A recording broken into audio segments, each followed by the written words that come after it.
আপনি একটা stand pavilion কি মুশফিকুর রহিম ডিজার্ভ করেন? আপনি কবে করবেন? মুশফিকুর রহিম অবসর নিয়ে গেলে বা কখনো মরে গেলে তখন মানুষ করে এগুলো। এরকম একটা ক্রিকেটের নাম মিরপুর শেরেবাংলার কোনো একটা পাশে ছোট্ট একটা জায়গায় থাকবে যে মুশফিকুর রহিম স্ট্যান্ড, মুশফিকুর রহিম প্যাভিলিয়ন বা মুশফিকুর রহিমের এনক্লোজার।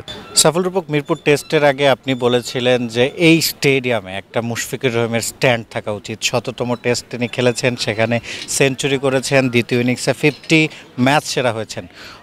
দাবিটা কি আরও জোরদার হলো কিনা? এটা একটা মিসড ট্রিক, কমেন্টেটররা বলে না, সেই মিসড ট্রিক হয়ে গেছে বিসিবির জন্য।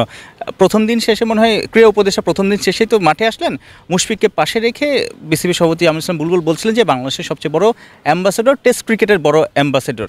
কিন্তু তাকে সেই রিটার্নটা কি বিসিবি দিয়েছে? একটা স্মারক দিয়ে বা একটু সংবর্ধনা আয়োজন করেই শেষ? প্রত্যেক দিন তার বাবা মা মাঠে এসেছে, তার রিলেটিভস, তার ফ্যামিলি মেম্বার্সরা, তার অনেক ভক্তরা মাঠে এসেছে।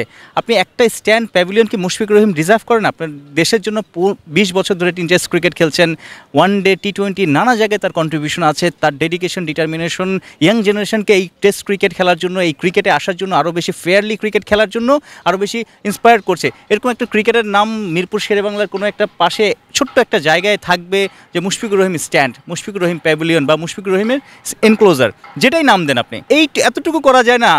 আপনি কবে করবেন? মুশফিকুর রহিম অবসর নিয়ে গেলে বা কখনো মরে গেলে তখন মানুষ করে এগুলো। সেই সম্মান দিয়ে তো লাভ নেই। মুশফিকুর রহিম যদি এখন এই টেস্টে সেই এনক্লোজারের ওখানে তার বাবা মা থাকতো বা তার রিলেটিভরা থাকতো, সেই সেলিব্রেশনটা ওইদিকে করতো।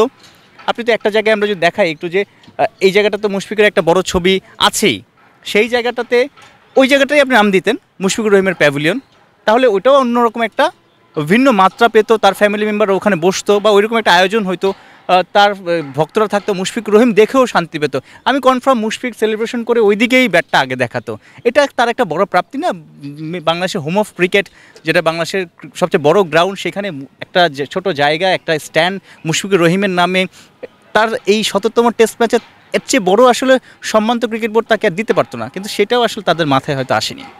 আপনি বিশ্বের বিভিন্ন দেশে ক্রিকেট কভার করতে গিয়েছেন এবং বিভিন্ন স্টেডিয়াম দেখা হয়েছে, সেখানে এই তারকাদের যে সেলিব্রেট করার ব্যাপারটা, এনক্লোজারের কথা বলছিলেন, সেটা কি সব দেশেই আপনি দেখেছেন? আমরা তো একসাথে গত মেতে লাহোরে গেলাম, বাংলাদেশের 3টা টি20, শুধু এনক্লোজার বা স্ট্যান্ড না, ইভেন বাহিরে যে গেটগুলো আছে সেখানেও ওয়াসিম আকরাম গেট বা ওয়াকার ইউনুস গেট বা জাহির আব্বাস গেট নাম্বার আছে, পাশাপাশি ক্রিকেটারের নামে ডেডিকেট করা, ওইটা ডেডিকেশন বা টিকিটে লেখা থাকছে, তাকে ডেডিকেট করা, তাকে সেই অনারটা দেয়া। পাশাপাশি স্ট্যান্ডগুলো আসলে অনেক ক্রিকেটারের নামে আছে, যারা পাকিস্তানের হয়ে খেলেছে, যারা লাহোরে জন্ম নেওয়া, যারা লাহোর বা পাঞ্জাবের হয়ে খেলেছে। এগুলো তো আসলে একটা কালচার, একটা সংস্কৃতি। আমরা ভিন্ন দেশে দেখি না, ভিন্ন দেশে যে তাদের অনার্স বোর্ড আছে, তারা নানাভাবে তারা সেলিব্রেট করে একটা ক্রিকেটারের 5 উইকেট, একটা ক্রিকেটারের সেঞ্চুরি।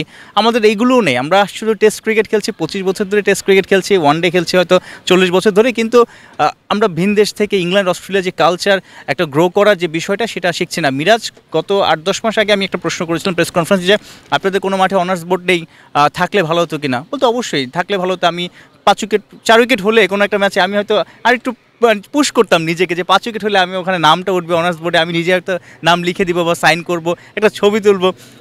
মানুষের প্রাপ্তি তো এগুলোই। আপনি তো পারফরমেন্স করবেন দেশের জন্য, কিন্তু কিছু কিছু প্রাপ্তি আপনাকে আরও বেশি ইন্সপায়ার করবে পরের ম্যাচে আরও একটু ভালো খেলার জন্য।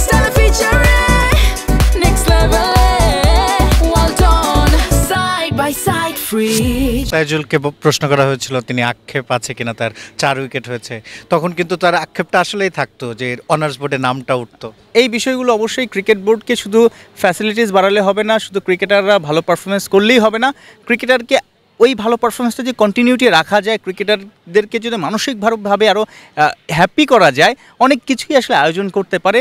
এগুলো করলে শুধু ক্রিকেটাররা ডেভেলপ হবে, ক্রিকেটারদের মন মানসিকতা বাড়বে, ভালো হবে তা না, একটা কালচার তৈরি হবে। অন্য ক্রিকেটাররাও নিশ্চয়ই, যারা এখানে ইয়াং জেনারেশন, অনেক সময় স্কুল ক্রিকেটের খেলা হয়, এখানে অন্য লিগগুলোর খেলা হয়, প্রিমিয়ার লিগের, এনসিএলের খেলা হয়, নানা রকমের খেলা হয়। অন্য ক্রিকেটাররাও যখন আসবে তখন দেখবে যে আমিও ন্যাশনাল টিমে একদিন খেলবো ইনশাল্লাহ, এবং এখানে আমার নাম উঠবে, আমি 5 উইকেট বা 100 করবো, 5 উইকেট তুলবো।